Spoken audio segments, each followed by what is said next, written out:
a one-on-one conversation with my husband, Brian Chauvin. What if I gave you a permission slip that said, your job is to feel good?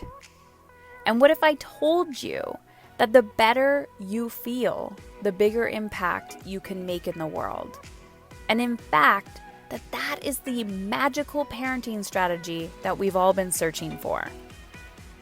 Hey, I'm Heather Chauvin, wife, mother of 3 boys, former social worker, breadwinner, recovering hustler, and stage 4 cancer survivor. Beyond all of these titles and labels, I'm a human being just like you, attempting to navigate it all while feeling good. My goal on this show is to show you that you can live an energized, sustainable life both at home and at work. My attempt is to keep it real with stories, interviews, and random thoughts. This is not a business or career podcast, and it's not a parenting podcast. It's both and so much more. You will laugh, you will cry, and you may even get a little frustrated with the truth you've been hiding from yourself. I believe all human behavior is a language, whether it's through your children, your health, or your relationships. And when you learn to listen instead of react, we begin to understand what it truly means to feel alive and in control. It's time to ditch self-sacrifice and step into your brave zone. All right, everyone, welcome back to the podcast. I thought I'd do something different. I've been thinking about 2021 and what I want the podcast to look like, so we definitely have some new things coming up. And today I wanted to share with you a genuine conversation with my husband, Brian Chauvin.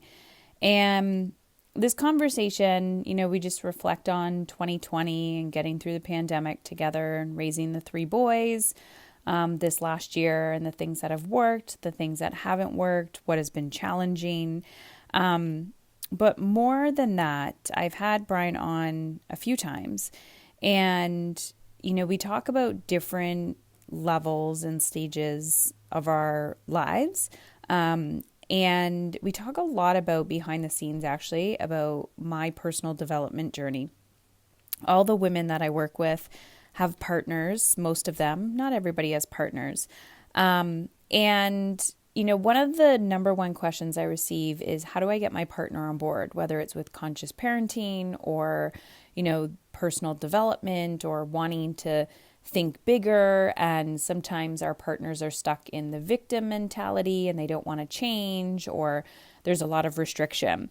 And the number one thing that I have learned and discovered about myself and in my marriage has been that the more I pretend to control anything outside of myself, that is when there's a disconnect. And in my own relationship, the number one thing that has transformed our relationship this year in 2020 was me focusing on myself.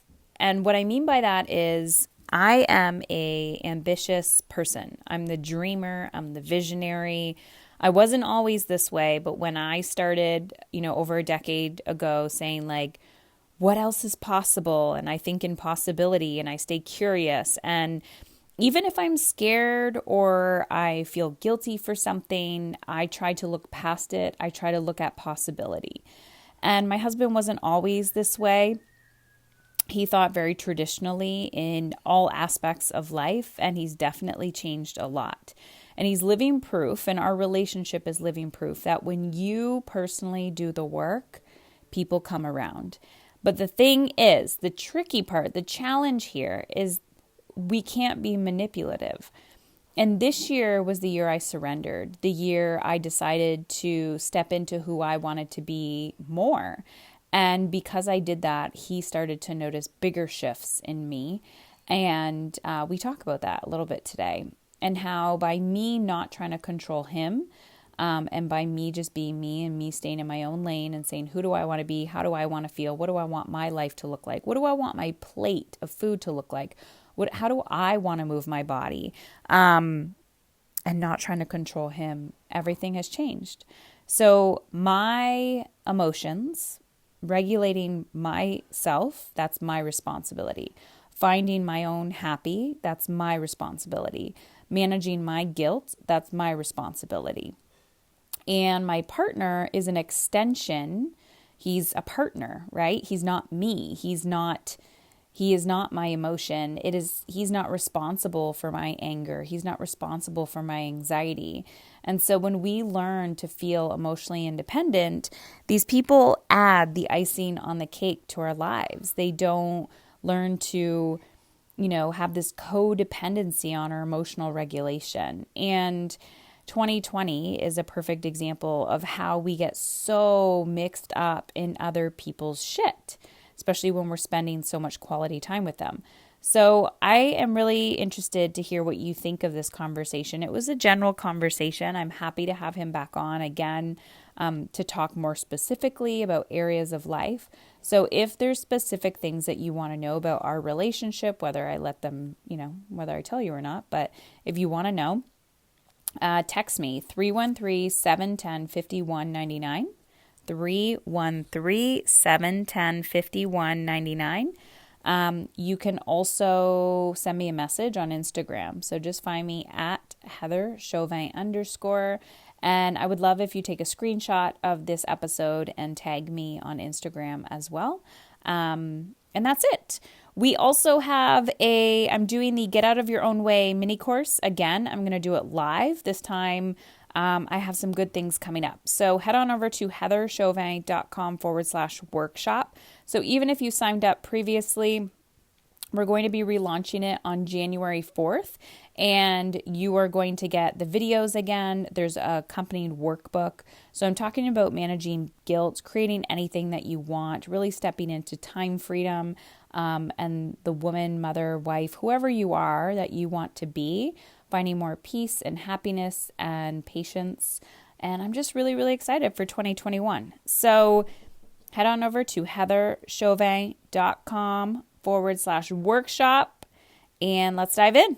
All right. So I've been wanting to do this episode for a while now. I am here with the amazing Brian Chauvin, who is, what would they say, my better half. Very true.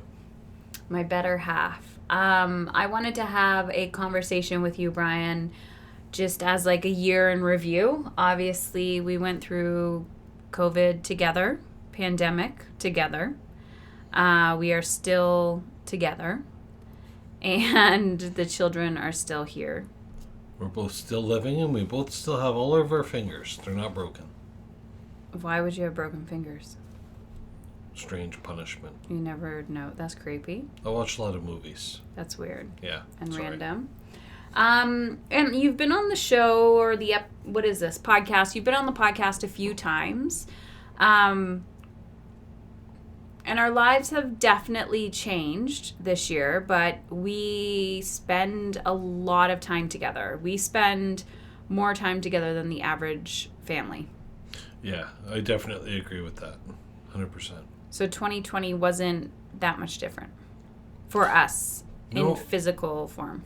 Our lives didn't really change in a physical form all that much, looking back at it. Yeah. Previously, we've homeschooled the kids, or distance education, whatever the heck you want to call it, when we've traveled for a short amount of time. Few weeks here and there, a month max.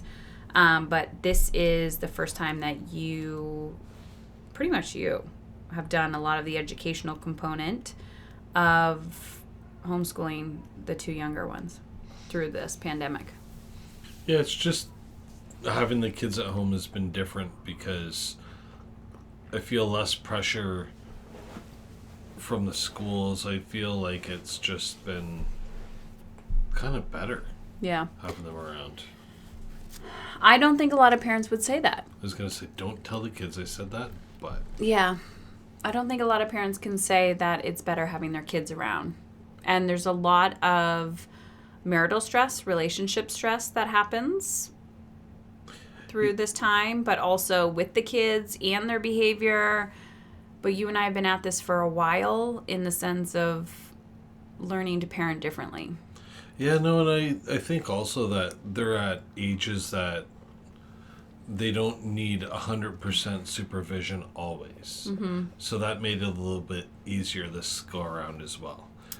But we did enter the teenage years. Oh, the teenage years. Teenagers in a pandemic, I would say, to be honest with you, has been one of the most challenging developmental stages thus far. Beyond newborns not sleeping through the night and toddlers jumping off furniture. This has been one of the most emotionally challenging developmental phases. Yeah, no, definitely. He has been challenging only because he's restricted. Right. And it's not restricted so much from us, it's just like society's restrictions. The pandemic, yeah. Right.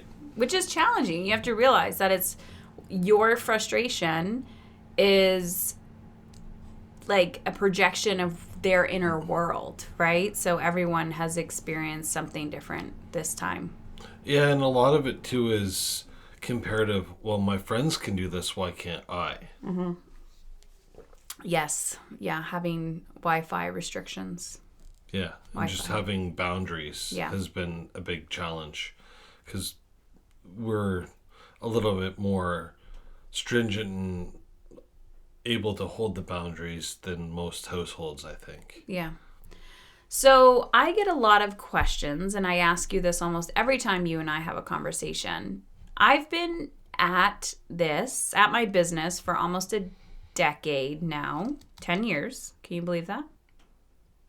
No. It's been a constant pursuit. Remember when I started, I was doing Reiki in the house. Yeah, I remember vividly when you started. It just doesn't feel like it's been that long. Yes. So I get a lot of questions from people around the parenting piece and getting their partners on board, around them starting the personal development journey and their partners. Maybe I said parents again. I don't know. Their partners not being on board. And you and I have had many conversations, and I think over time, I said something to you this year that I said, I believe our relationship has been better than ever. And you responded, what did you say? I don't remember. It was something about like, yeah, because you've stopped trying to control me. Oh, yeah, that's very true. Yeah. Absolutely. It literally came back to me working on me and stop trying to get you to do everything that I'm doing, because when I'm projecting or trying to control you, like, you need to do this, you need to do that, you need to go here, you need to eat this, you need to dress this way, you need to act this way, you need to walk this way, you need to go blah, blah, blah. When I brought it back to myself as to like, I need to do that. And I realized that I was trying to control you because I was afraid that if I became the person that I wanted to become, I would lose you. How many times have I said that to you? I'm afraid I'm going to lose you. Lots. Yeah. Like lots. And I think a little bit of it boils down to when I'm, like, you're taking an interest in something, I may not have a genuine interest in that. For example, the way we eat or whatever, but it's something I notice about you. It's something, she's looking really good since she started this. Mm-hmm. Or she's feeling better. And I may be a little bit slower to react, but I came around on a couple of different instances with respect to that, and it's been very good. It's made my year much better. I've also realized, you've said this, there was something I said to you the other day, and it took you 3 days to process, and you came back and you were like, oh, to answer your question. And I'm like, what question are you talking about? And it was something I asked you 3 days before. And it has taken me a while to realize you process a lot differently than I do. I'm definitely not an introspective person. And the only reason I know that word is from McConaughey's book, Green Lights. Matthew McConaughey. Yeah. So after listening to that book, I didn't realize how non-introspective I was. What does that mean? Like reflective? Like Right. I don't journal. That is my whole world. That's don't my whole mind. Consider a lot of these things. I don't, one of my goals was to become more introspective, but it's not really me. It's just something that I don't really do. It's not in my thought process. But I do ponder things. It's just I ponder things when I'm alone or when I'm in specific times of the day. It's not something that I do when you're talking to me. You think I do that when you're talking? All the time. I think you're doing it right now. I'm not.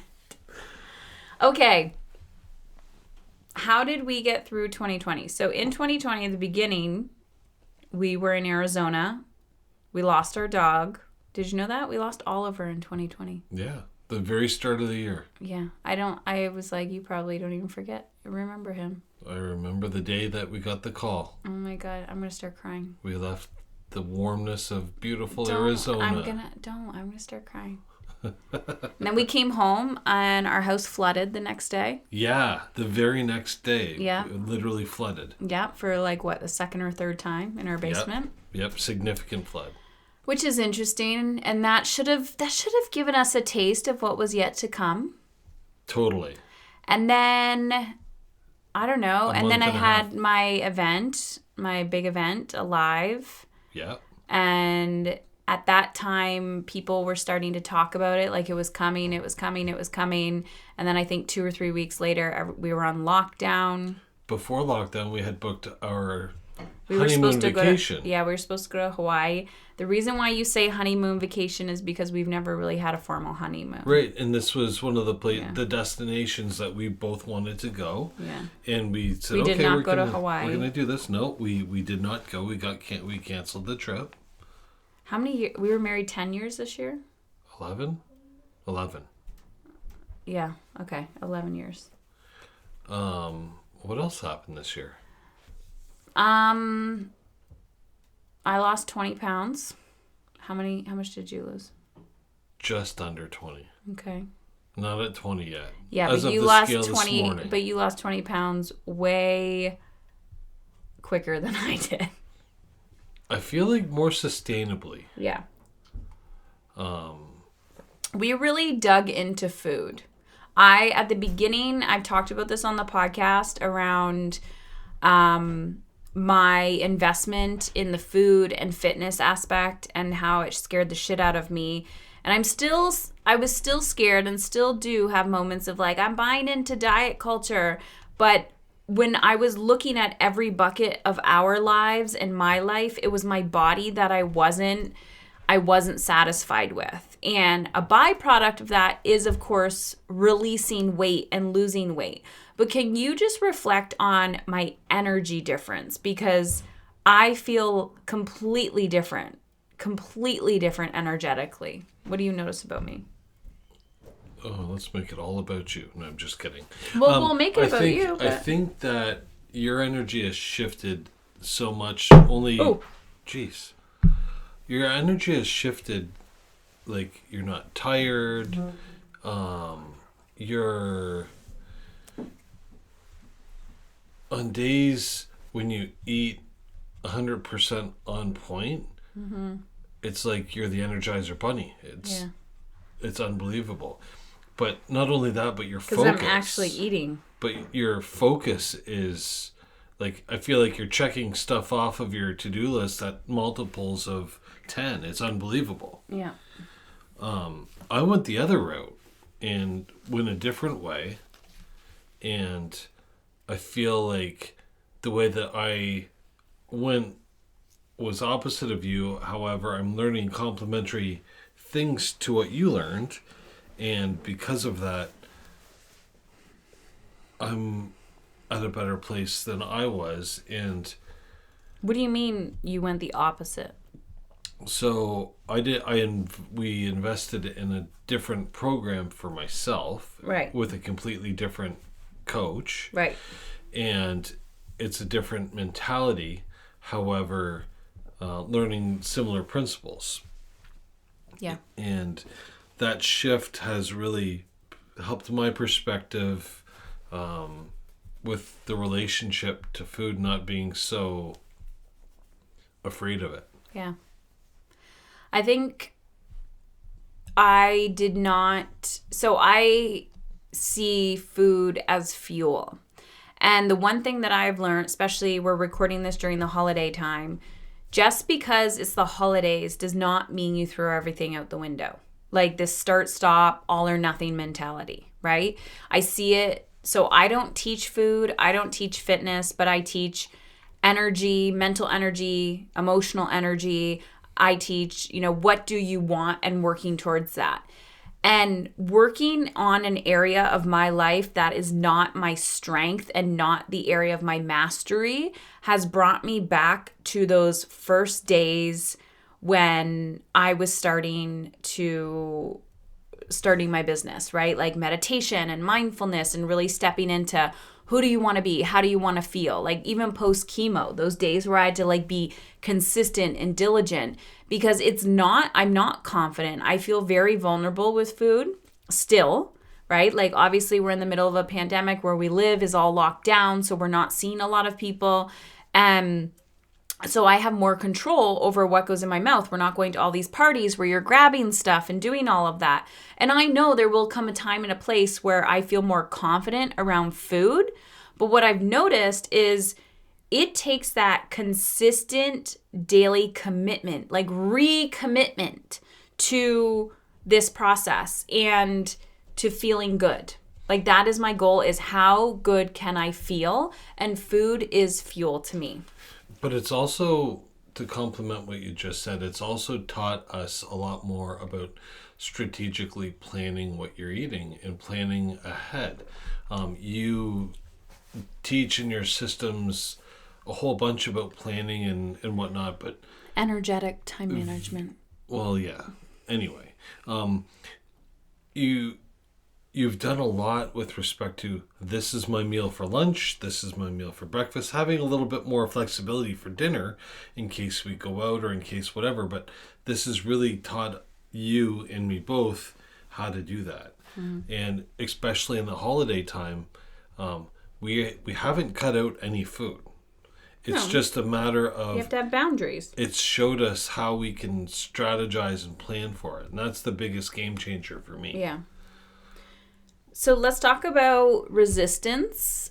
And I want to talk about what it's like to... Like, people are going to ask, how do I get my husband involved? Or partner. How do I get my partner to, like... they just don't want to move. They're resistant. They think I'm weird for liking this stuff. They're not open to supporting me and my dreams and my vision. I get this question asked all the time. All the time. But can we talk about resistance for a minute? And it's not all kitty cats and rainbows for me. And I think people think it is because I don't show everything on social media because I just don't believe in having a camera in front of my face all the time. So just pull back the curtains for them of like how I am challenged all the time in my business, with my food, with the kids, with life. Putting podcasts up. Yeah, I resist podcasting. Hardcore. It's funny is because we have some really, really great conversations with respect to just like this very conversation right now. We could have taped at the kitchen island the other night. We had a great conversation going. You're like, we should podcast about this. But it's just something that we resisted and both resisted having whatever. For I actually reason. I resist everything that I do, including writing the book. Oh my gosh. Or even your workouts. Yeah, I resist working out hardcore. Having you tell me this is what is on your schedule for the day and me gently reminding you. I'm very open to feedback But some days it takes that push, that kick in the ass, because you're not in the mood for it. Or I don't want to do this because I've got 18 other things that come first. But you always say, remind me of this because of this. So after you work out, you're much more productive, Heather. Fine. Yeah. Yeah. How many times did you see me cry while I was writing the book and the book writing process? Oh, in the process, I got it down to a science. It was like, you're due for a good cry. It's coming. You could tell. And you could just, it's not an easy process, and it was extremely taxing, and I could see that. But it's just something that I had to just watch you go through. I had to be there and just physically push you through sometimes. What do you think it is, though? Because here's my thing. I work with women and I talk about parenting, and a lot of times what I'm teaching women is to give themselves permission to become who they want to become, and they have to follow that breadcrumbs. And sometimes, actually most of the time, the responses I receive are my husband or my partner does not support me, or they're hiding and they're not even having those conversations with their partners. And I truly believe their partner is left in the dark, not even understanding that they're not happy. And it doesn't mean happy in their relationship. It just means happy in general because they're living out of alignment. So I don't know what I'm trying to say. You just hit the nail on the head without even realizing it. So most of the time I feel like the communication from one party to the other, and this goes both ways, they don't express the extreme amount of importance or value to the other. Like, honey, I want to get this program, it's XYZ for this. Well, great, you want to spend that on that, but that you're not giving me the info because it's taken you months and months of building up to this point where Right. I've not seen that or I've never heard of it. And it's like, you want me to make a decision based on 13 seconds worth of information? Right. It's not the same. It's not fair. Yeah. And I think that a lot of the problem is with the way that it's communicated over to the other party, and when you're communicating it to the other party. When are you talking to your husband about this? Or partner. Or partner, I'm sorry. Like, are you talking to that person during their favorite TV show? Are you talking to them when they're 3/4 of the way asleep? When they're eating a meal? Like, sometimes these things need to be planned out a little bit better, as we learned over the last few years. Yeah. I think, because I'm always reflective of what makes us different than some people, and we don't argue a lot. I truly believe that's because of your personality. Probably. Like, you're very calm externally. You do get angry. Yes. I know how to get you angry. Yes. But we don't argue a lot. We really don't go to bed angry. No, it's funny is because a lot of people may not believe that, but that's honestly the truth. Yeah. And I've noticed lately, like, I think something happened a few days ago and you pissed me off, or like you knew I was annoyed. Do you remember what it was? No. It was something. And then it came up and, you could tell we were annoyed, and then it just processed really quick, and then we were like on to the next thing. Like, oh, what's for dinner? Like, hey, can you take out the chicken or something? And I think that has been because, one, I've worked so much on myself. We've been together for 15 years, I think. I used to pick fights with you all the time. Yeah. I keep forgetting people can't see my facial gestures and expressions as we're going through this. So I apologize for my silence in some of this. Yeah. But, yeah, That's very true. Yeah, I used to. So the fact that I have more control over my emotional reactions, like I'm very self-aware. When you trigger me, I can process that in my head, use the tools and strategies that I teach, and get over it very quickly, move on. And I think by association, you've learned a lot. I know you've learned a lot because of how I show up, but also you having your reflection. But this has come up lately in parenting a teenager. Oh, there is like an extreme fundamental difference between the way that a mother parents a teenage boy and a father Yeah. parents a teenage boy. The difference to me is I've been there. I know what he's thinking and trying. Whereas I feel like a mom had different experiences as compared to a 15-year-old teenage boy for the most part. But I catch things in different ways of his expressions and different. I pick things out of his gestures a lot better than you do, and I'm very observant in that fact. Well, here's the interesting part with this. It's actually been refreshing because I told you this the other day. I read human behavior. This is what I do for a living. Understanding behavior. But when you are close to the behavior, right? When it's a intimate relationship, you don't see it the same as an outsider who's non-emotional, right? But because he's getting to this point, the psychological developmental phase of like trying to prove to you, because as a teenager, he's trying to prove himself to you. He is not trying to do that to me. Right. Like, I'm his mom. He's like, I got to become a man.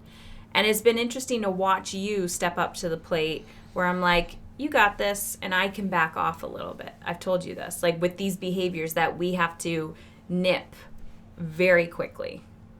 Yeah, it's just a matter of relying on my own education and my own experiences, Right. and kind of trusting your gut and communicating when it's necessary with you, kind of behind the scenes, and sometimes having a brutally honest conversation with the person, the teenager in this situation. So let's give some quick tips, like rapid fire, on this is our own experience on raising a teen in a pandemic, because I will tell you right now, when shit hits like the fan, when the lockdown happened the first time, I said to you, and I don't know if you felt this way, but it was deja vu for me of like when I got sick and I was in isolation.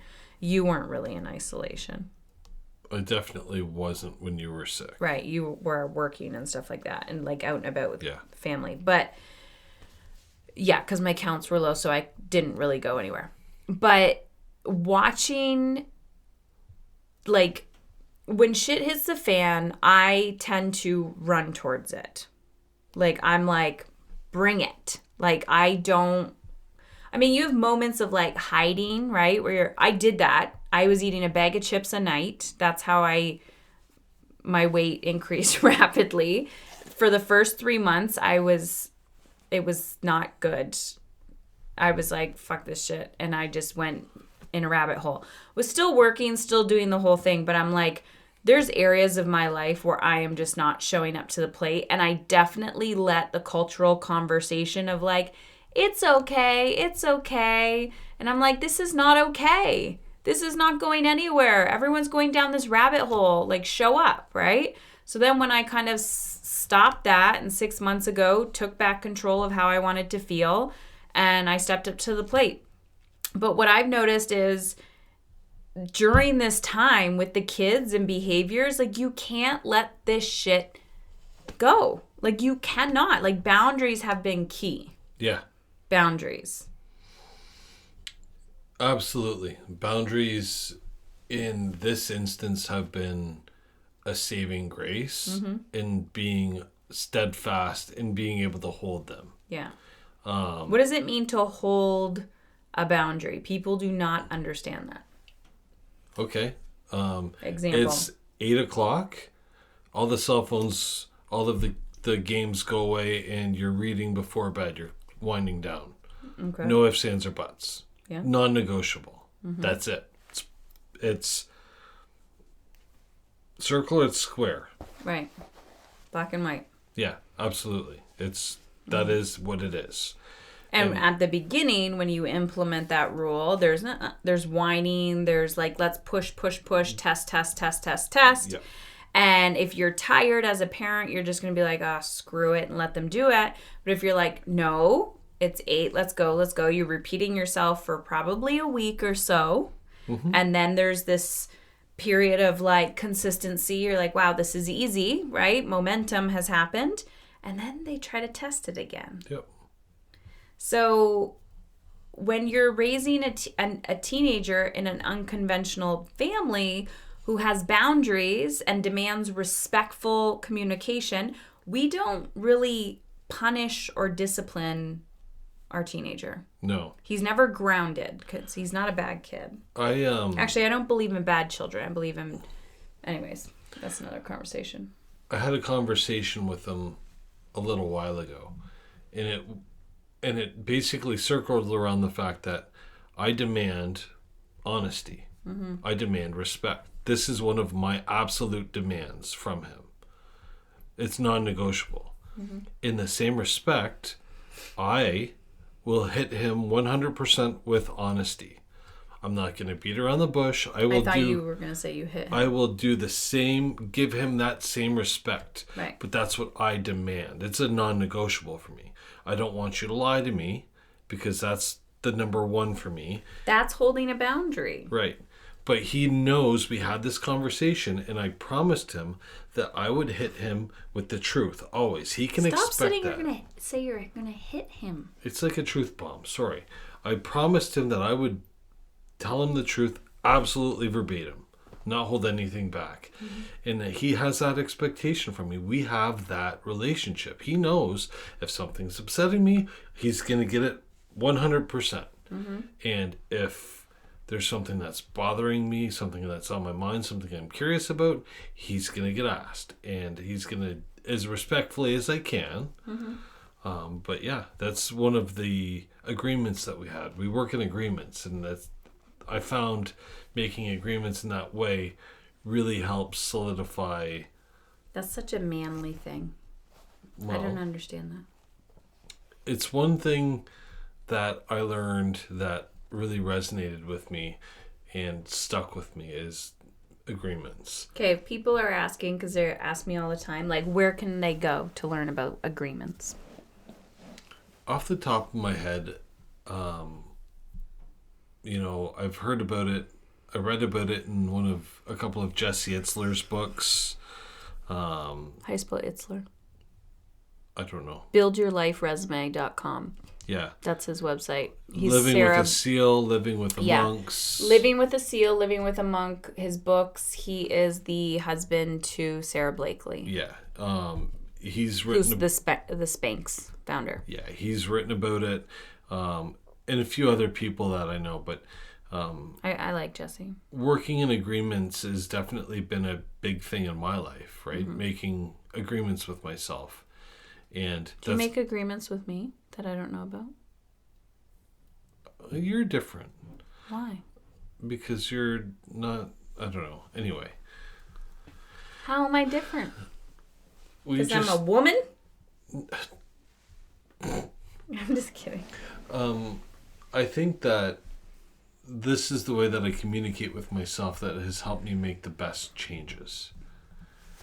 For example, moving forward into 2021, I have an agreement with myself and to you actually to educate myself with respect to this. Mm-hmm. And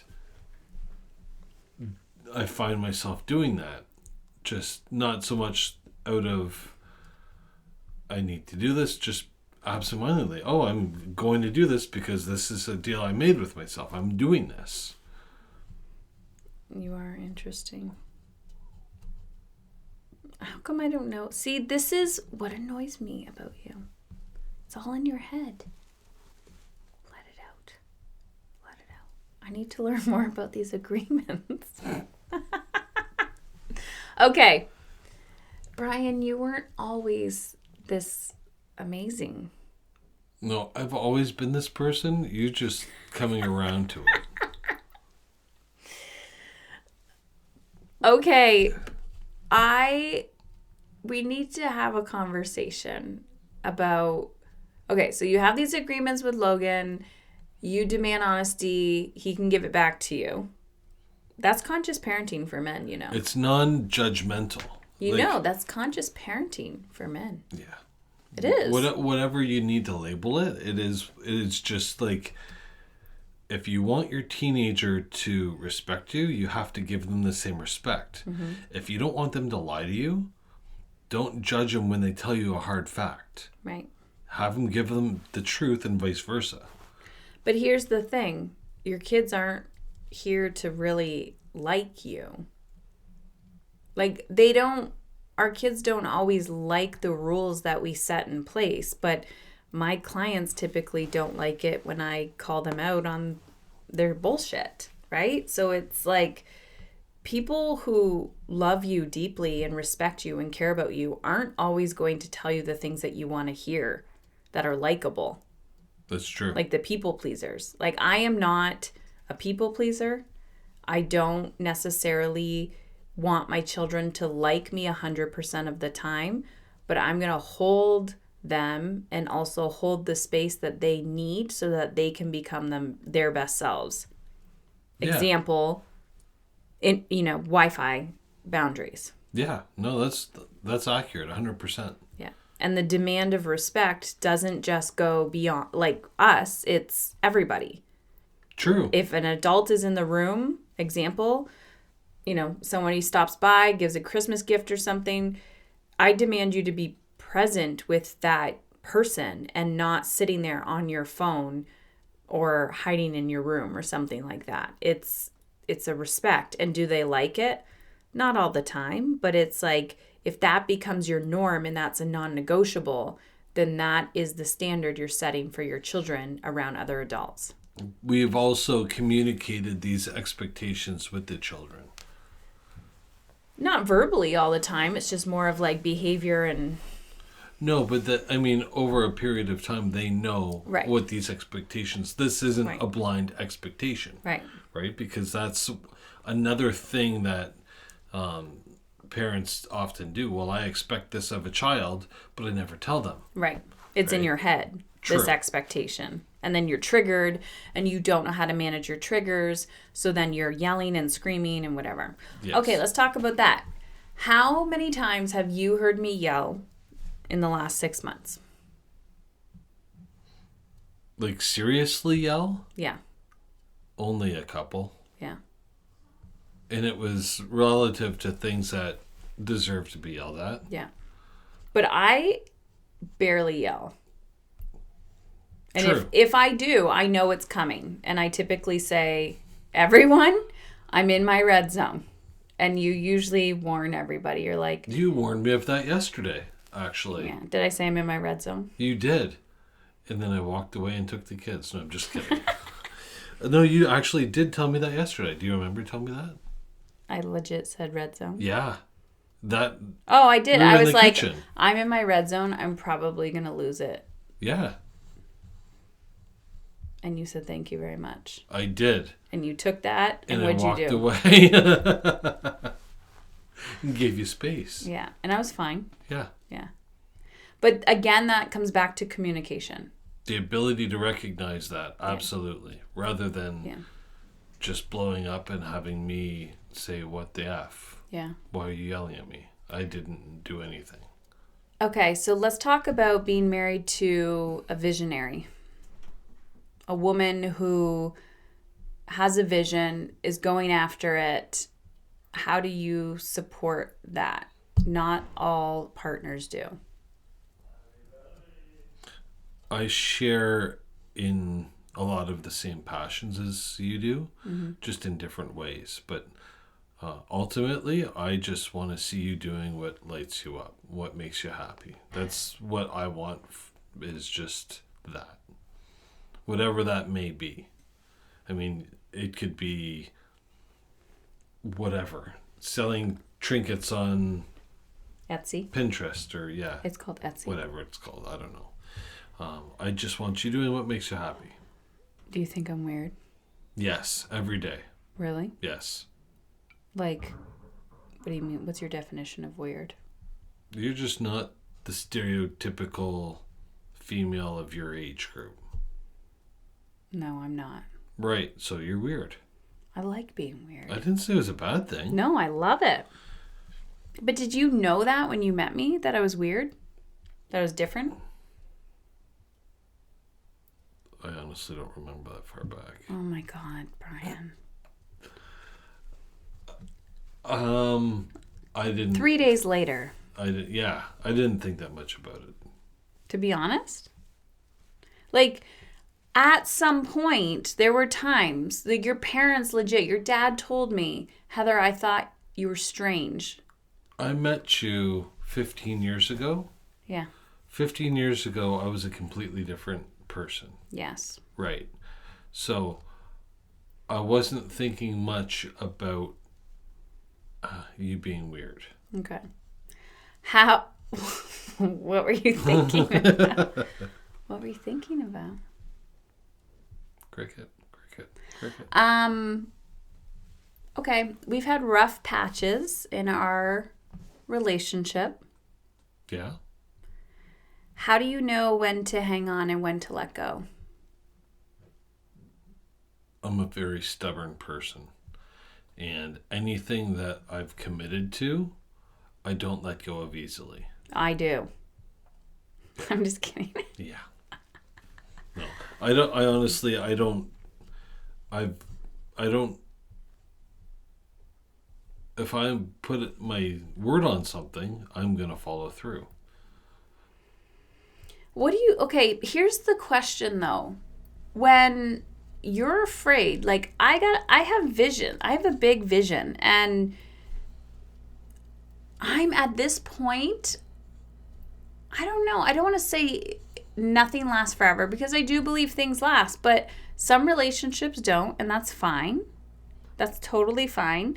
But I've told you this again and again and again that I think it's that open communication around this is what I'm thinking, this is what I'm feeling, even if it's a fear-based thought, right? And this is where I want to go and what I want to do. And I'm like, I'm afraid you're going to leave me. I'm afraid you're like new level, new devil, right? As you upgrade and up-leveling your life.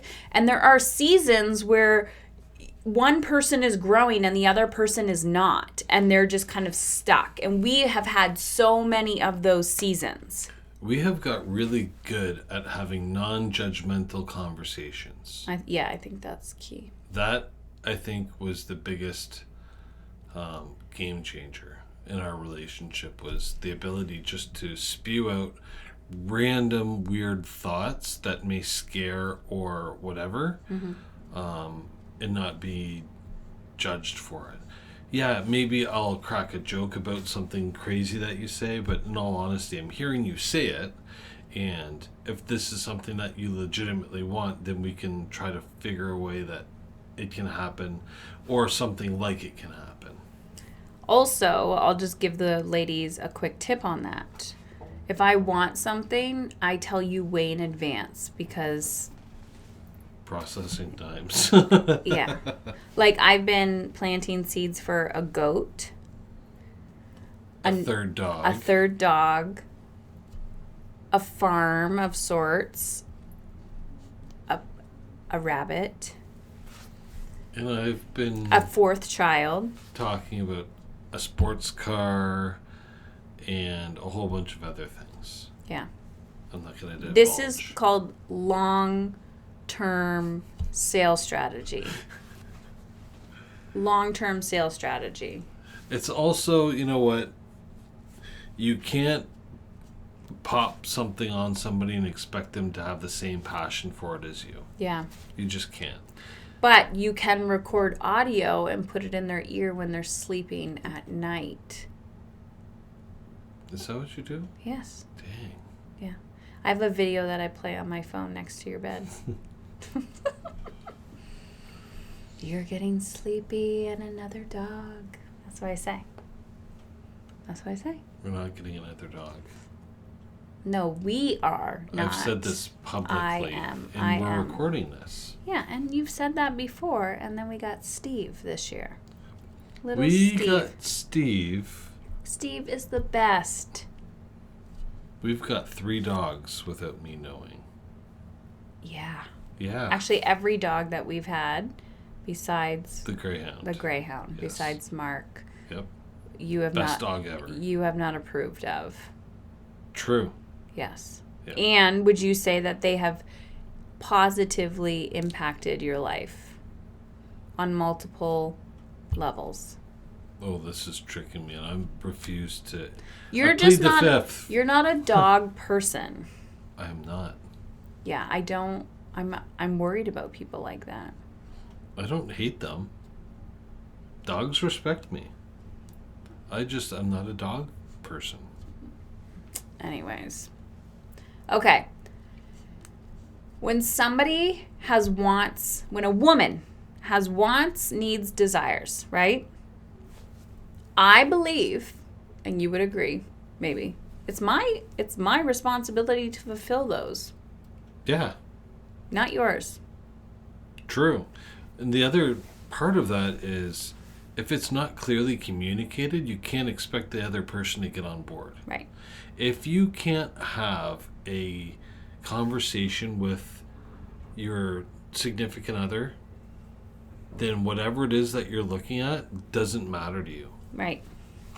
Whether it's an education, whether it's a purchase, whether it's whatever it is. A bath. If you can't ask your significant other to partake or to make that happen, that's on you, not on them. You can't harbor resentment for that. Right. I do find that is probably one of the biggest things is, this whole conversation, everything that I talk about, mom is in control, is about controlling you, not other people. And we are in relationship with everybody. And it took me years and years to figure out that I am me and you are you.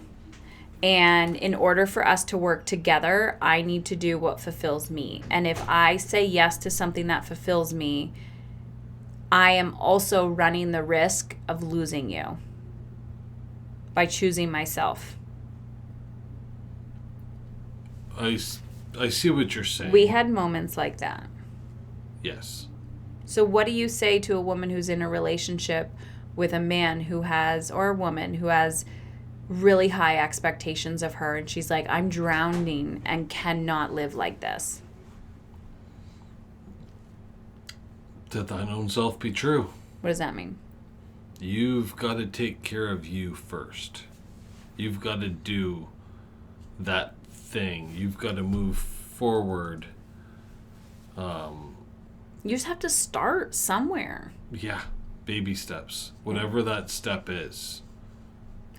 So something else that I didn't realize is different is we take vacations together and we take them apart. Yeah. Trips. Yeah. You do things yourself. I do things myself. Children, no children. And that apparently is very weird to people. We like very different things. And That is another good point to make. We don't like the same things. No. We like very different experiences. Our perspective on vacations are very different. Oh, wow. Yeah. And I am not... I would like to be helping in a village, and you would like to be on a beach at an all-inclusive resort. Not so much an all-inclusive resort, but I mean, like even cottages or whatever. Like our perspective of I would time sleep in a tent. is different. You would not. Right. Yeah. Like we just have completely different perspectives on what it is that we want, and sometimes we feel the need to take separate trips only so that I can get what I want and you can have an experience that you want. And sometimes we compromise and do it together. Yeah. Yes. Sometimes I compromise and we do it together. Exactly. I was going to ask your reason. All right. What do you say? Okay, if I asked you to do something, if I was like, hey, can I do this? And you said, no, absolutely not, I how would I don't respond? I don't think that no, absolutely not is ever came out of my mouth for two reasons. One, because if it's something that you truly want, you're going to do it anyway. Two, I want you to be happy. I legitimately want what's best for you, and I want to make that happen, whatever, regardless, whatever it is. Some things are just not feasible at the present state where we're at, and sometimes we have to make that known, right?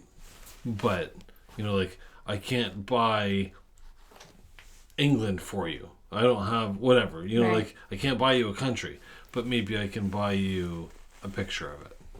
Do you think I expect, I'm not talking about the physical everyday. Do you think I expect you to fulfill anything that I cannot fulfill within myself? I have no idea what that means.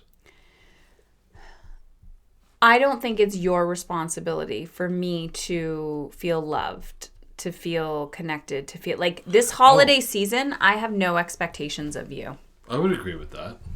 No expectations. Right, likewise. But it's also, we've done a lot of, I mean, using the holidays as an example, we do what we want to do. We get what we want to get. We work for what we want to work. And if there's something going under the Christmas tree or there's a gift to be given, it's something that is well thought out, and it's not a monetary thing, just for the sake of having a monetary thing under the Christmas tree. Right. It's something that's just, it's out there. Yeah. I also think, how much do you think your growth has contributed to me taking back control of my life? I think there's a significant hand in it.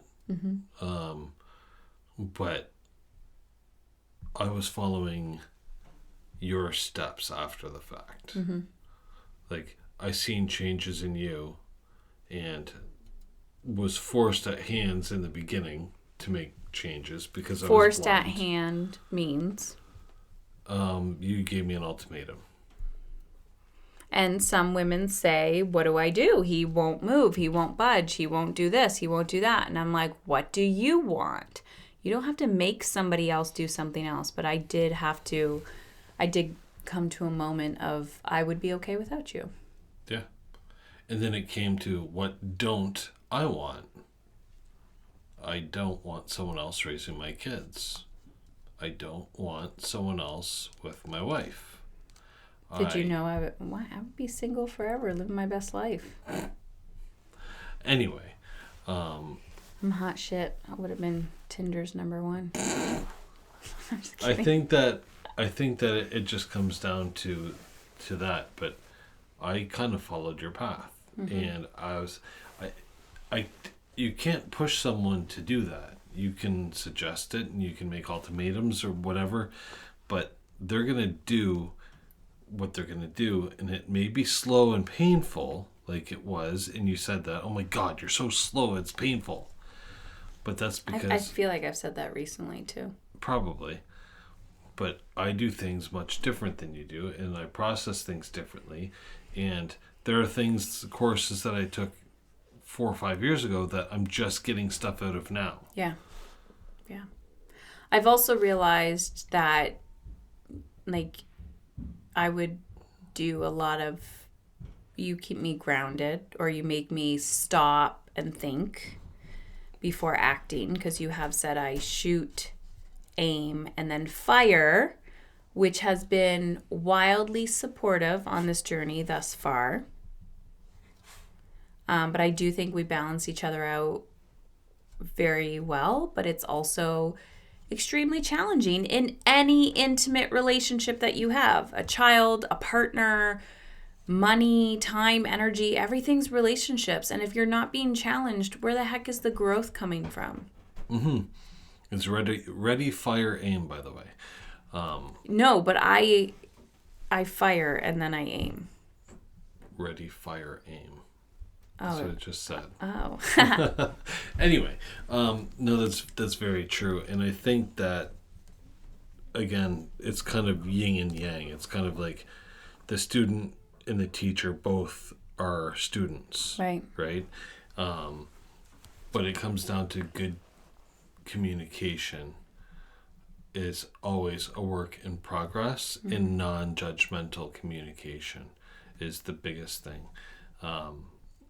Through martial arts, I've learned to knock my ego down a lot, and it's really humbled me in a lot of different ways in life.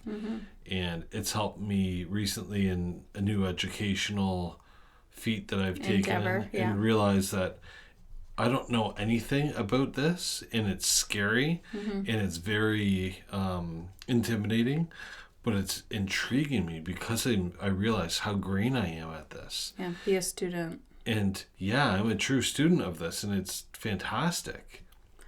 What, okay, so this is kind of random what you were saying, but women will say to me, how do I get over the guilt? How many times have I said to you, I want to do this, but I feel guilty? Be honest. How many times do I say that to you on a weekly basis? On a weekly basis? Yeah. I would say more than 3 times a week that I would hear that. Yeah. Yeah. Yeah, I often will say to you, I feel I want to go outside, I want to go to the gym, or I want to go outside, but I feel guilty. I want to take a bath, but I feel guilty. I want to do this, but I feel guilty. I just, guilt is something that I co-create my life with, and I still say yes, even if it makes me feel guilty. And sometimes the shit that you're asking for is not, it's like, yeah, I want to have a bath. I look at you. Yeah, and go have a damn bath. Like, I'm literally, it's not the end of the world if you take 2 hours to have a bath. Right. Right? Like, go do what you need to do. It doesn't affect me. Right. Like, the kids are fine. I've got things. Yeah. But knowing that, okay, she's in the bath, she needs space, whatever. But also understanding that it goes the other way around too. Like I sometimes feel guilty because I feel like I'm like the adventure seeker. I'll go camping, I'll go exploring, I want to go for a hike, I want to do things. And you don't appear to need that as much as me. So you'll do things and then I'm like, oh, this needs to be a 50-50. I did this, now you do this, right? But I'm always asking you, what do you need? What do you need? So it's a mind game. But I truly believe that we've gotten to this place being okay because I have honored myself, even when I'm afraid, even when I feel guilty. And I've given you space to honor yourself. And sometimes you don't know what that is right away, and you'll figure it out. Right? Like you took on this new endeavor that you're doing, and you literally looked at me and said, I'm buying this program. And I was like, awesome. You would have never said that previously. No. And I was like proud of you, because normally you'd be like, you wouldn't even tell me. And I'd be like, what do you want to do? And you're like, well, there's something I'm looking at. So it's just when you're honoring yourself, you're literally giving the other person permission to honor what they need and want. And then the kids, we need to honor what they need and what they want. But like, this is a mutual respect, right? Like if I gave myself space, I can still hold the freaking boundary and say, no, you don't get to come in here and disrupt my space, right? It's like, I'll respect you if you respect me. And I think, it all comes back to communication and boundaries. Yeah, no, I'd agree with that statement. And I think with respect to the kids, what they're watching is they're watching how the world works. They're watching this through their eyes. They're watching, oh, well, this boundary, I can't do this because this happens. And it's the same in the real world. There are boundaries. There are cutthroat boundaries in some cases. Right. And I think that they're learning these fundamental lessons from us in a lot of different ways, and it's just going to help them in the long run. And part of what we say to them is, you won't understand this right now, but later on you'll probably understand this.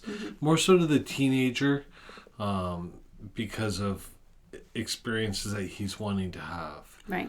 But that's, like having conversations and non-judgmental conversation with them with respect to this, that, and the other. But yeah, and you don't have to be an extremely introspective, I use that word to make me sound smart, person. You sound so smart. As a man. I feel like you are introspective. To do so. Right? Like, I don't write in a journal every day. I don't, like some of these things that people say, oh, you got to do. Well, I physically don't see It's just not your thing. Right. And it takes me a lot longer to process things, but that's okay. And just knowing that this is how I work. You need to take time and figure that out for yourself, and your partner needs to kind of do that as well. So you can figure out the best way of communicating with each other. Yeah.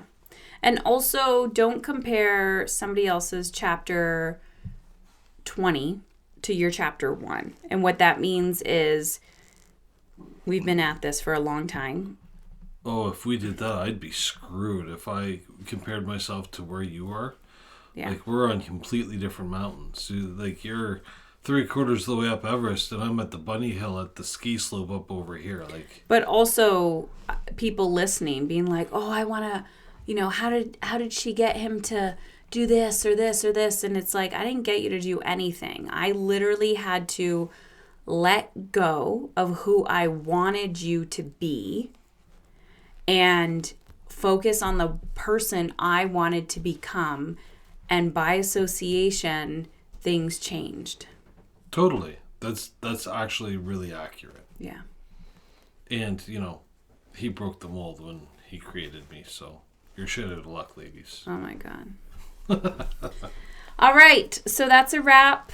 This is a conversation. If you want Brian back on the podcast, you want to hear from him again, let me know. You can text me, 313-710-5199. Did you know that's my number? 313-710-5199. Text me, let me know, or send me a DM on Instagram at Heather Chauvin.